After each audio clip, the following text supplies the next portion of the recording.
Welcome to the Startup Grind. We're kicking this off with a pretty cool speaker. So I had an opportunity to have lunch and just kind of hang out with George a little bit earlier today. And I can tell you that this guy is incredibly astute. So we were in conversation, and just the things that he was able to pick up just from his business experience was quite remarkable. He likes to take care of himself, so over lunch he ordered this Moroccan bowl, and I just heard he just finished up a 7-day ski trip in Vail, so he likes to keep a fitness goal in front of him. So if you see him, he looks pretty, in shape. He has a great sense of humor, and what I've also learned is that he's very generous, and he's a teacher. So even over lunch, he was drawing charts and walking me through what innovation looks like in a major corporation. So in addition to those things, he's an experienced, this is where I read the bio, he's an experienced innovation and new business creation leader with over 35 years of experience at Proctor Gamble. And for those of you who aren't familiar with Procter & Gamble, I guarantee if you open up your pantry, you'll know just about every product in it is from Procter & Gamble. So it's a Fortune 100 company. And George led teams in all phases of the innovation process, from current business operations to upgrade initiatives, front-end product and technology development, and disruptive new business creation. He led innovation efforts in all P&G sectors and on major brands such as Pampers, Tide, and Pantene. And George now invests and advises with entrepreneurs in Asheville, North Carolina, addressing the ideation, incubation, and scale-up phases of new business creation. George is a founding board member and president of Hatch, which is essentially the co-working space in Asheville that basically houses several different entrepreneurs and also startup companies, and is an incubation facility. So please give a Winston-Salem welcome to George Glackin.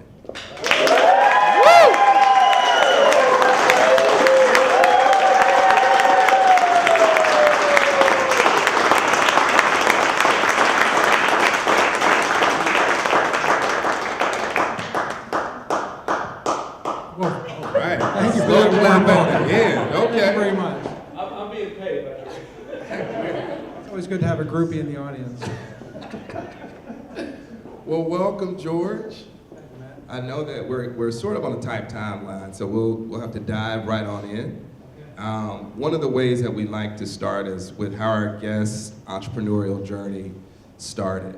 And I know earlier you mentioned that you were an East Coast kid, so I don't know if it started as early as childhood, but if you could just talk a little bit about your upbringing, if there were any things in that experience that led you to this place. My upbringing had to be with tearing things apart and not putting them back together. I was the classic kid that tore apart the alarm clock and just somehow never got it back. Got it. And of course I had the proverbial Lego that you all hear about. Okay, so you were a person who was constantly building and kind of tinkering. So that led you to MIT with a degree in chemical engineering. And you could have worked in a sort of a traditional chemistry or chemical industry, but you decided to go to Procter & Gamble.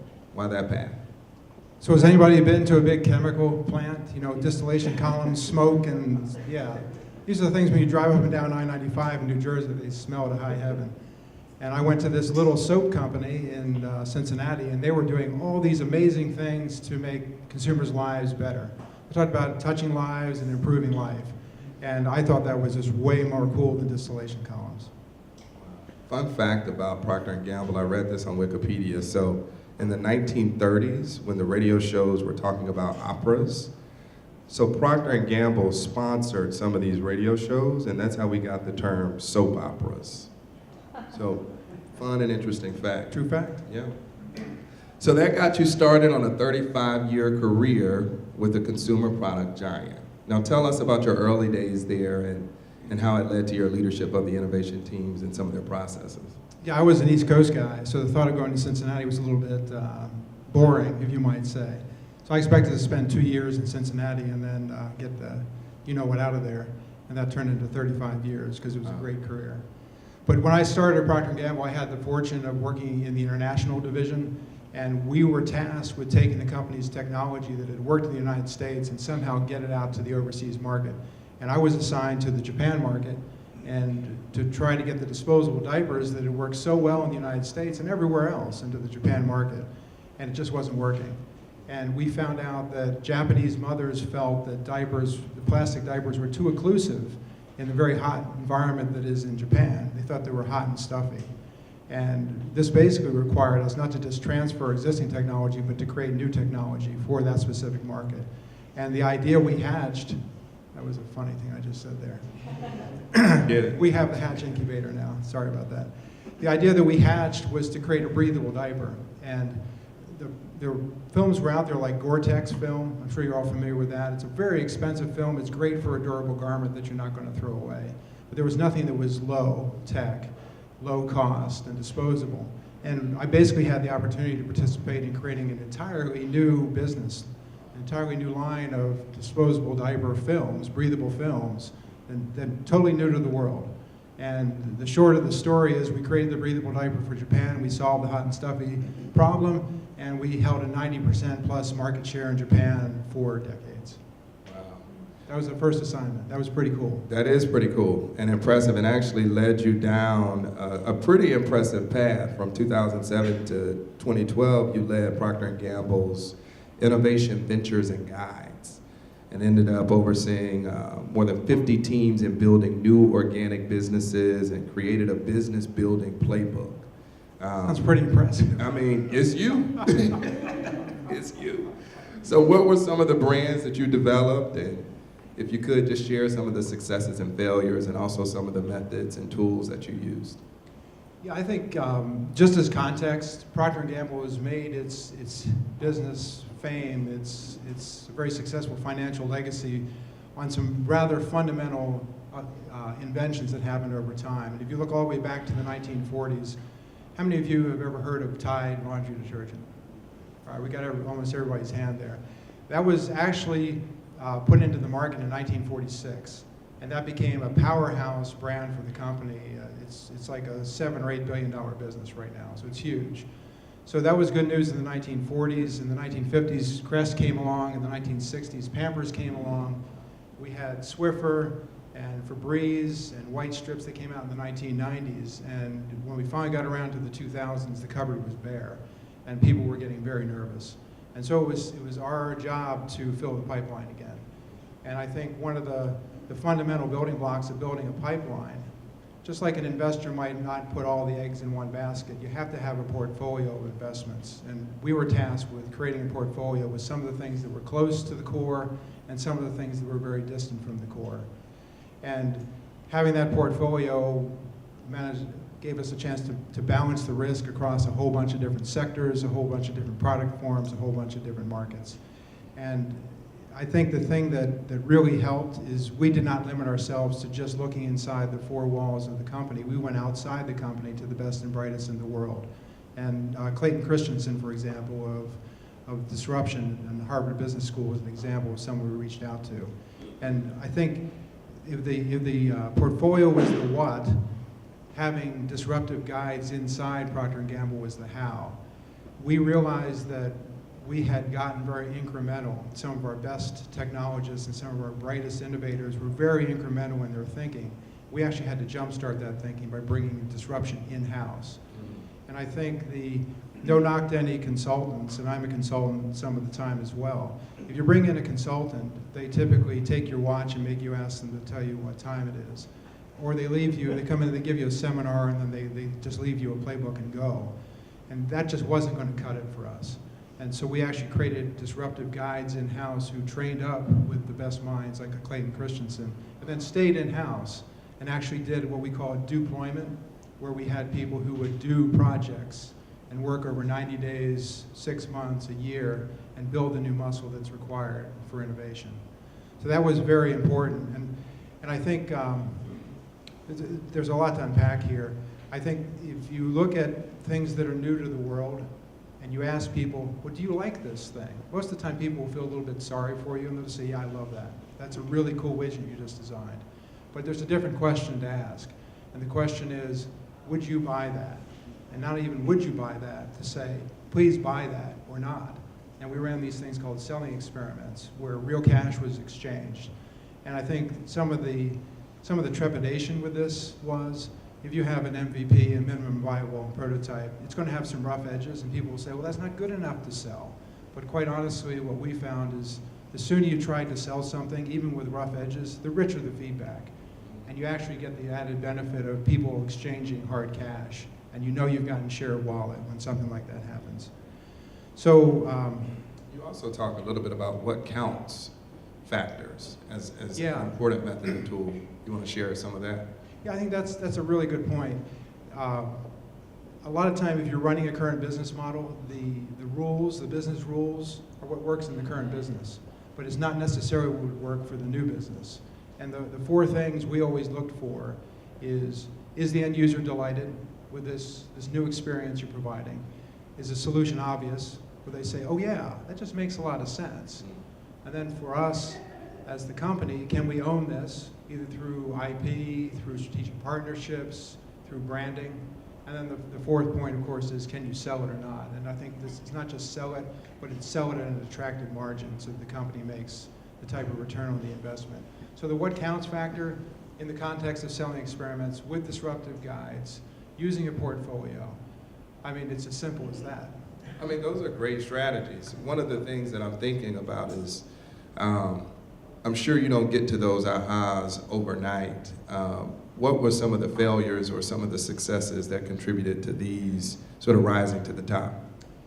Well, you know, people talk a lot about failure rate, and I think, by the way, I won't even try and recount the failures. There were so many. So I think that's maybe a confidence builder for the lone, startup founder. It's just really hard. It's a hard game to be in. You will have failures. I would tell you that our hit rate was like about 1 out of 20 when we started this, and we put this discipline process we just talked about in place. We were up to about 1 out of 3, and I think that was pretty telling. That was a pretty telling metric for us that we were doing the right things. Some of the things that did come out of that period in time, we were just talking about this Tide Swash, which is still too soon to tell if it's going to inflect. But just to give you a flavor, Tide, everybody goes, well, what's Tide all about? Well, that's about cleaning clothes. But let's say, Matt's got this nice jacket on. It's not dirty, but maybe it's too wrinkled. Well, we want to be able to de-wrinkle this and deodorize it in 10 minutes. And so Swash was created as a device plus chemistry play where we could do that. We could do a 10-minute de-wrinkle, deodorize.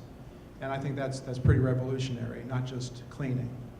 So that was a big one. We came up with some chemistry that's great for saggy skin below the eyes as part of the Olay product line. We did one which I think is sort of an example of being distant from the core. It's called MDVIP, which is a concierge medical service. And you could say, well, why on earth is Proctor in that business? And that was something we debated. We actually tried to run the business for a while, and then ultimately decided it was just too far from the core, and so we sold it to somebody else at a great profit for them to run. I love it. I think what's so interesting about that too is you have a science background, and you've been able to really have a successful career in business as a result of it. So no matter what your discipline is, maybe coming out of college, there is opportunity for you to be an innovative leader or a person who ascends in the business ranks. One of the things that come with innovation that you and I have discussed are just the tension in large corporations between maintaining the status quo and actually being innovative and moving forward and developing new products and technology. What are the conditions for large corporations to really move toward an innovative strategy? I think that's a tough one, and we were just doing a consult today for a company who was trying to be innovative, but in my opinion, they did not have those conditions. So that memory is pretty fresh. We just talked a few minutes about doing the mechanics of innovation, but I think there's what I would call a mindset of innovation. And one of the things that I look for when I talk, let's say, to a CEO or a president, is do they really have the ambition to do what they say they're going to do? That's different than trying to discover something new, because it's actually pretty straightforward to do a market analysis and say, okay, that's something really cool over there. But do they have the ambition? And one of the things that I tend to look for is I'll draw an S-curve up on a board, I'll say, okay, we all know that businesses follow an S-curve progression. You start small, you kind of ramp up, then you inflect, and you're in the heart of the business, but they top out. Businesses always top out. It seems to be a fundamental law of nature. And I asked the CEO to plot on that curve where they are. And it doesn't have to be excruciatingly quantitative. It can even be qualitative and judgmental. And it's interesting to see that oh no moment when CEOs put themselves at the top of the curve. And now all of a sudden we've got an ambition. We know that this golden goose is going to stop laying the eggs. So ambition is critical. I think we've also talked about this dance between experimentation and learning. It's actually pretty easy to get somebody to run an experiment, but it's relatively hard to get them to learn something from the experiment. And I'll use one which unfortunately is almost a cliche example, which is Kodak. They were able to experiment in the digital photography area. They invented digital photography. They even ran the market analysis. They collected the data that said, this market's going to top out and silver halide film will be nowhere to be seen anymore. They had all this information. They'd run the experiment, and they failed to learn from it. And we know what happened after that. Right. So that's a pretty painful example for a company. So we've got ambition, we've got learning, and then I think the thing that became obvious to me is corporations can very readily reorganize, but they very rarely can mobilize. And what I mean by that is there's only a few critical people who can get things done in a company. I mean, there's this 80-20 rule that runs. And people are very reluctant, leaders are very reluctant to pull their top people off the golden goose business. But these are just the people you need to start the next S-curve. So ambition, learning, mobilization, I think those are things that I've seen time and time again. And I would tell you, I saw a lot of head nods out there when we were talking through this. CEOs will head nod, and then nothing happens. And I've become very fond of building the new muscle of innovation with a 90-day sprint. So I found that corporations can do almost anything new for 90 days. And that's usually the time that people can stick with a new exercise program or a diet. So we try and get corporations on the new exercise program for 90 days with a tangible outcome, with the CEO involved, with the top talent involved, with a clear output. Great insight. You talked a little bit about two headline strategies for leading an innovation program in a company. The first being open innovation and really going outside of the company, and the other one really focusing internally on mobilizing folks and sourcing some of the best ideas that way. Could you talk a little bit about some of the internal wins that you experienced at P&G using both of those approaches? So open innovation, just in terms of getting at terms here, it means basically reaching outside your four walls to get somebody else's innovation. And it can be a light partnership or it could be a long-term strategic partnership. I think we found that we could do a lot of things internally for things that were close to the core. And I'll use garment care as an example. So Tide used to be sold as a granule, then it became a liquid, then it added bleach, and then it became pods. All those things were done with internal resources because we had the horsepower and the talent to do the chemistry aspect of that. I just gave you the Tide Swash example. The history behind that was the Tide division's very good at chemistry, but not so good at devices, or not so good at appliances. At that time, the company had just acquired the Braun electric razor company. And so we partnered the chemistry experts of Tide with the appliance experts of Braun, and we actually did the development there. It didn't stop there, however, because Proctor had developed go-to-market channels like with Walmart and Target, and it developed manufacturing channels basically to do chemistry. So we lacked the skills to actually go to market. And that required a strategic partnership with Whirlpool, who had the manufacturing, the distribution channels, and that basically got the Tide Swash to market. One that was frightening for Procter and required a real heavy dose of open innovation is Tide dry cleaners. We had the aspiration not just to sell it to you so you could do the cleaning at home, but actually to do the cleaning professionally. And it was frightening to the company to move away from selling through big box like a Walmart and going into a retail channel like Tide dry cleaners. And so we ended up hiring an executive from outside the company who had franchising experience. So that kind of gives an example in the garment care area. Are there Tide dry cleaners? There are. Wow. Yeah. Did y'all know that? No. Had no clue. There's none here in Winston-Salem. The closest one is in Charlotte. So let's take a field trip after this and go see the one in Charlotte. But yeah, it's one of these slow burns. It's still, most, I think conventional wisdom is that new businesses inflect after about 7 years, and it's just about to hit the inflection point, which is fine, because I think to see a company that can take a slow, disciplined approach to trying something new is a healthy thing. And so you brought in some external folks on occasion, but that's something that you and I talked about. I don't know if you really deal with a lot of consultants, but with Change Logic, that is a service that provides innovation services to corporations based on the experience with lean methods and acceleration processes. So how do you measure whether the conditions are right in a big corporation for innovation? Change Logics, by the way, is a service that was created by a Harvard Business School professor, and was it MIT? No, it was Harvard and Stanford. Harvard and Stanford, got it, okay. Yeah, it's a tough thing with senior executives and innovation. I think I just alluded to it.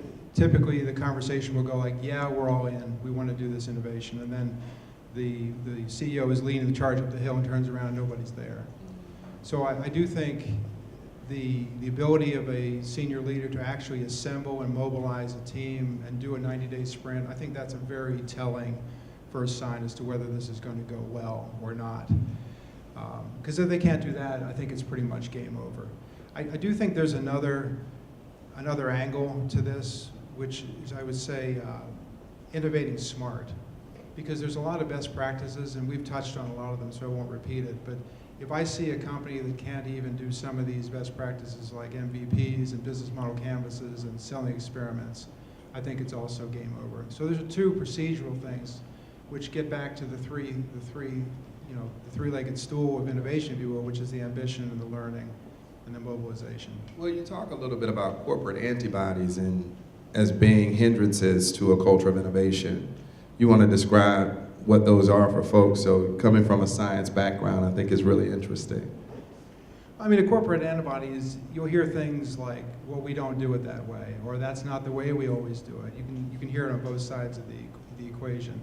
And I think the only way to fight the corporate antibody is to build the new muscle. And I'm going to beat this point to death on the 90-day sprints, but if that can't even be achieved, if we can't do something like build the new horsepower inside with innovation guides, the company just will never get out of the gate.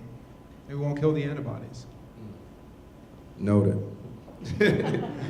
So Mass Challenge published research that points to a growing trend among large corporations to engage as investors and strategic partners with early stage startups. What's your advice for the startups here tonight around how to structure that relationship? Run like hell? No, I've had a chance to be on both sides of that deal cutting, and I think the advice I would give to the startup who is being approached by the big corporation is don't just think about yourselves. Let's just take technology as an example. Don't just think that you're the technology provider, but really understand how you're going to provide value in the business model. Like, what are these guys up to? How's the value prop going to change for them? How's the value chain going to change? Really understand what they're up to, and not just that you're a technology provider, for example. That's pretty important right out of the gate. I do think that it may seem like the big corporation has all the leverage, but they're coming to the startup for a reason. The startup's good at something that the big corporation is not. And I think knowing what that is, protecting your know-how, protecting your IP is very important getting into this deal. And don't be afraid to stand up for yourself, because me sitting very frequently on the side of the big corporation, we're in trouble if we don't have you as the startup as part of this deal. IP being intellectual property. Yes, thank you. And then I do think the next piece of this is I've seen a bit of a striking naivete with the startups in this end of the deal and not probing enough. Tell me exactly, big corporation, what is this cost revenue model? Tell me how money is going to be made there. And once you understand that, you can get your fair share of the deal. Otherwise, you're playing with the deck stacked against you. So know the business model, protect your intellectual property, and the third one is? Understand the terms of the business model, revenue model, so you get your fair share of the pie. Great. So at the core of your corporate innovation playbook are ambition, learning, and mobilization. When you left Procter Gamble in 2014, you wanted to see if this also applied to startups that led to big and your involvement at Hatch in Asheville. Tell us about both of those endeavors, and have the principles applied in those settings? And so, sorry for the acronyms, BIG is Business Innovation Guides. That's my investment advisement firm that I run in addition to Hatch. So yeah, in quote unquote retirement, I'm pretty busy. Actually, when I left Procter, I was in Cincinnati. I moved to Asheville, and I said, this is great. More time for kayaking and more time for mountain biking. And that lasted about 3 weeks. And I happened to be at an event with John Jones, who's back here, and Charlie Ball. And it was a startup weekend event, and we had a great time. And there was energy in the room, and mentors were there, and bright startups were there, and we just had a great time. And somebody made the mistake of saying, hey, how can we do this every day? And the idea of Hatch was hatched.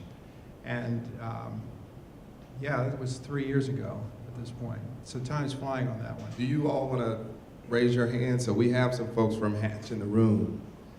Charlie's here, and John's right back there.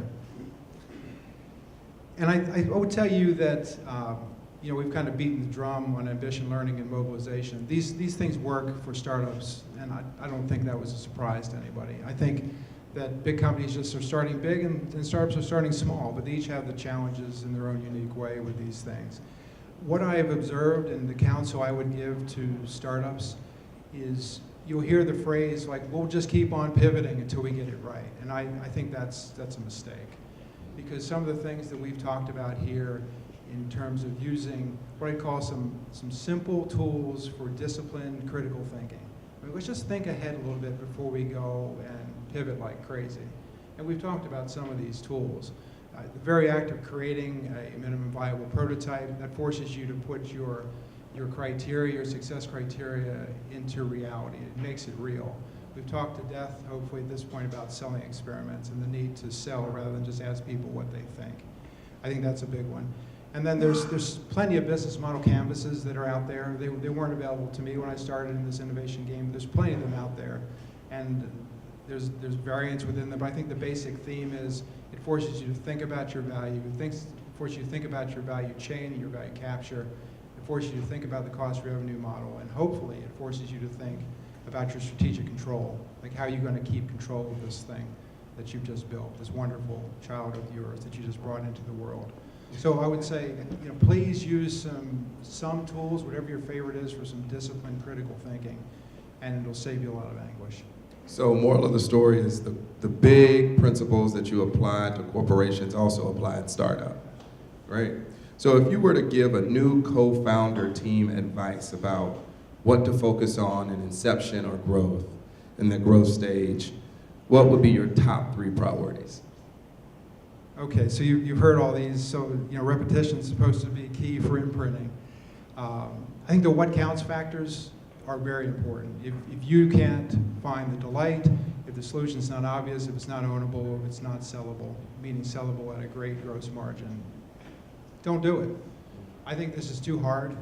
Innovation's too hard, and heaven knows being a founder is too hard. If you don't hit all 4 of these, I think the odds are stacked against you horribly as a startup founder. Anybody want to guess what the next one is? Sell, sell, sell, sell, and sell some more. And I really think, I can't stress this enough, people will lie to you about how much they love your product and they really intend to buy it, but until you see the cash exchanging hands, you just can't believe it. So sell, sell, sell. And then one of my favorites of all time is don't invest ahead of learning. I think there's a big difference between knowing that you can deliver on a critical assumption and guessing that you can deliver on a critical assumption. And a critical assumption, if that's not familiar language, is something that just has to go your way or the business model is going to collapse. To say some obvious things like if you assume the market is a certain size and it's not, it's going to collapse. If you assume, to use the Swash example, that people need to have their garments de-wrinkled and deodorized and they really don't care, you haven't seen it, your business model is going to collapse. So I think, just remember, there's a big difference between guessing and there's a big difference between knowing. And so please don't invest ahead of learning. Great insights, y'all. So what we're going to do now is turn it over for questions. And if you have any, let me know.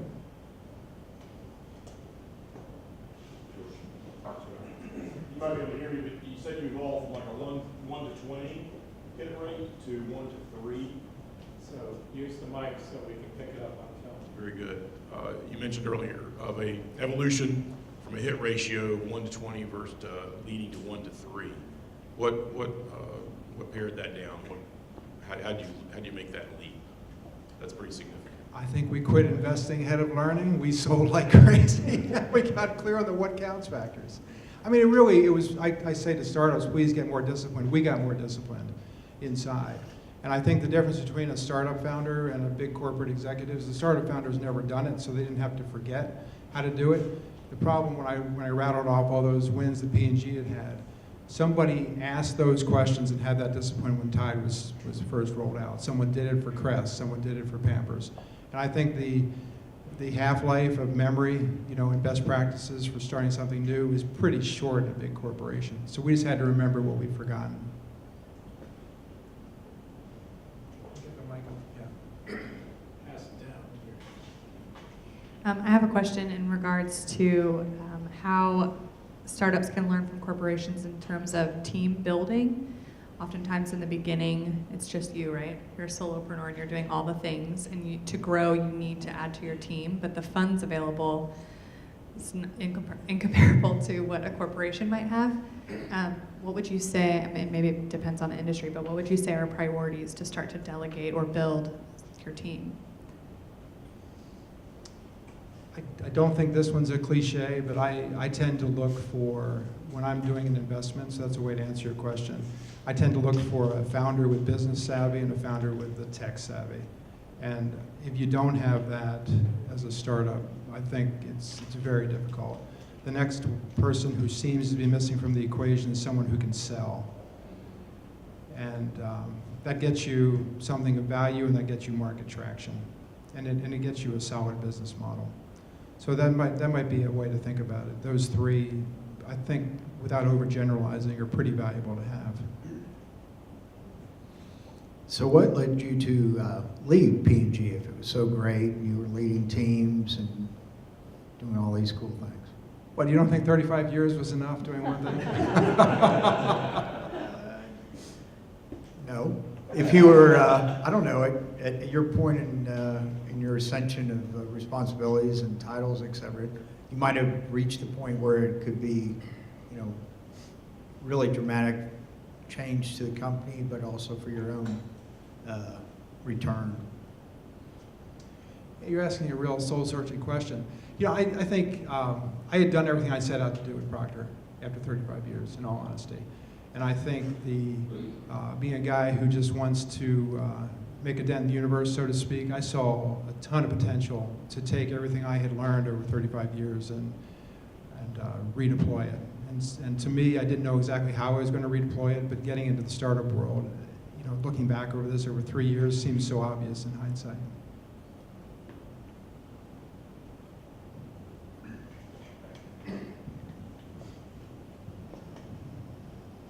How long did it take for Procter & Gamble to adjust to a startup mentality? Because they're not, in my mind, known as being a forward-thinking. I mean, they're staying within their product set, they did, but when you start saying, hey, you need to change your mindset, how long did that take, and what hurdles did you overcome, and how did you overcome them? So the period that Matt mentioned, the 2007 to 2012, was a pretty formative stage for the company. And I think that was the time period in which we transformed our thinking. And the things I went over, having a portfolio, having a balanced portfolio, and actually having the discipline to fill the 3 buckets of the portfolio. And to elaborate on that, current business, next generation, moonshots. And we had a very disciplined approach for every business unit. There's probably about a dozen business units in Procter. You must have a 3-bucket portfolio. And just putting that discipline in place really changed the thinking, because it no longer became optional. We were just talking to a company today. When things get tough in the current business, we're just going to steal from the moonshot bucket. No, you can't do that anymore. We have a disciplined process where this is going to be funded. I think the degree of freedom that I would say every company should take is, depending on where you're on the S-curve, that then defines the amount of money in each of the 3 buckets. So if you're very early on in an S-curve, you may have only 5% in the moonshot bucket and 80% in the let's milk this S-curve. If you're very high in the S-curve, well, I would consider 10 to 15% of the moonshot bucket. So I think coming out of that 5-year period, we had the discipline. I think, now I'm outside the company and I can be the Monday morning quarterback on this whole thing. And I think Wall Street has been brutal to big corporations. It's been brutal to Procter Gamble. They were just subject to a bit of a shareholder revolt, with a new director being forced on the company. That's taken the eye off the future. So the lessons have been imprinted, but it's just so hard to sustain the behavior, and every company's going to face that. So if I can get you to elaborate a little bit on this current, future, and moonshot buckets. So the traditional, what I hear as a founder and entrepreneur is, I need to find the one thing that works and just do that, right? There is nothing else. And I often find myself wondering, is that really right? I mean, should we have, should there be multiple, the 3 buckets you just described, do they apply for a small business or for a startup, I suppose is what I'm asking. I don't think they can apply to a startup. I mean, the startup is looking at it from, let's say, a private equity guy standpoint. Every startup is another piece in my portfolio. I think turning it back around, though, it's really hard for me to conceive that a startup could have a portfolio when they haven't even gotten one thing out of the gate. And I think that's the inherent challenge of being an entrepreneur, and that's why the success rate, is relatively low for these sort of things. And I just to kind of rehash the prior thing, I think the Council for Founders, and I'm as much a founder as you all are with my investments, because I'm a very active advisor, is if you don't have delight, if you don't have obviousness, if you don't have ownability, if you can't sell the thing, my God, don't do it. Because it's just the odds are you don't have that portfolio option to back you up. And I do think that's why when you get to be a big company, you have such scale that you can afford to have a portfolio. And that's why big companies can withstand a certain amount of corporate capriciousness, lack of discipline, some of the woes we all hear about in big corporations.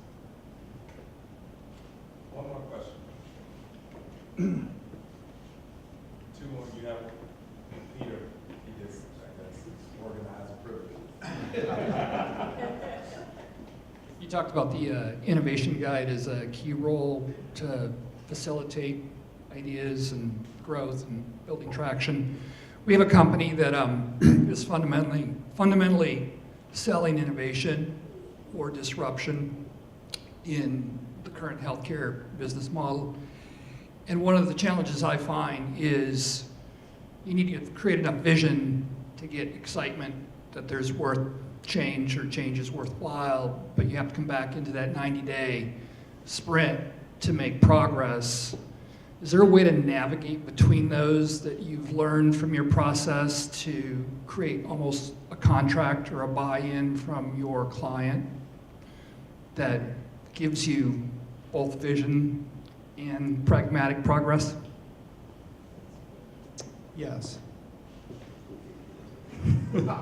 Please elaborate. No, I think there's a place for the vision, because that really creates the creative tension and the aspiration and the hope that it takes to do this hard game of innovation.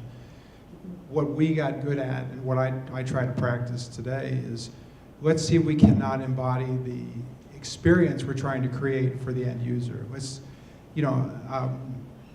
We've talked the Swash story, so I'll elaborate on that one. My son would chronically show up in a panic, running down the stairs, like, where is my favorite shirt? I have a date in 10 minutes. And guess where his favorite shirt was? It was in a heap in the corner underneath 5 other smelly garments. So when I brought the first prototypes of Swash home, he was one of the biggest enthusiasts for it. So we got this experience out here. Everybody agrees we want this experience, right? You know, refreshed garments in 10 minutes. So there's an excitement there. I think when you get back to the hard-nosed critical thinking of business model development, what are the critical assumptions that will take us there? Okay, so there's a market. Is there a market or not? In the case of Swash, the company eventually validated that 40% of consumers rewear a garment all the time. That's a pretty sizable market. So that's a critical assumption that had to be tackled, let's say, in a 90-day plan. The next critical assumption would be, will people actually go through the discipline and the steps of using this garment, or will it be too complex for them? So we're able to do a focused study on that piece of it. And then the third piece, which still may be the deal breaker of this thing, can we actually create a supply chain in a space that we are not expert at, but maybe Whirlpool is, and can that actually deliver the goods to the market and capture the value? So I think we've got this great, aspirational experience of refreshed garments in 10 minutes, and all these very critical assumptions that have to take you there that can be tackled in a 90-day sprint type of mindset. Okay, so organizer's privilege question. So you talked, when we asked the question about how a startup should approach structuring a relationship with a major corporation when the opportunity arises. You talked about protect your IP, write a really tight scope, have a really tight contract. That's the time to bring in your attorney and make sure that you're covering yourself on all of your contract aspects. But talk about the other side of it for the folks here tonight, because we talk a lot about you really ought to consider a strategic partnership with a major corporation, because that is a way to get funded, or that is a way to get to market on a highly accelerated basis. So do you have a couple of stories from those types of engagements about something that really worked beautifully for the startup? Yeah, we did a device play with a company out of Boston. There was a company that had developed an infrared sensor, and the magic of this sensor is if you pointed it at a piece of fruit, it could tell you the sugar content in the fruit, and it also could tell you the ripeness of the fruit, or conversely, how quickly it was going to spoil. So this is magic, okay? So my client did not have this. They found another startup who had the infrared spectrometer. And so we took them through the process of actually validating that there was a market, there was a use case, and the technology actually worked. It was fit for purpose, it was delightful, ownable, et cetera. And took 6 months in total from that first idea to finding a way to embed the sensor into a phone and get it manufactured in China and get it out the door. So this was a case where the small guy had the sensor, my client had the technology, and then there was another party who had the manufacturing distribution capability. So just brokering those three pieces of value together allowed us to take something from idea to market in 6 months, which I thought was pretty impressive. Well, that was our last question. I do want to go back to what I shared earlier about you being astute, a person with a great sense of humor, and I think we can all attest that he is incredibly generous. So thank you for sharing your insights and so much wisdom from your experience with us tonight. So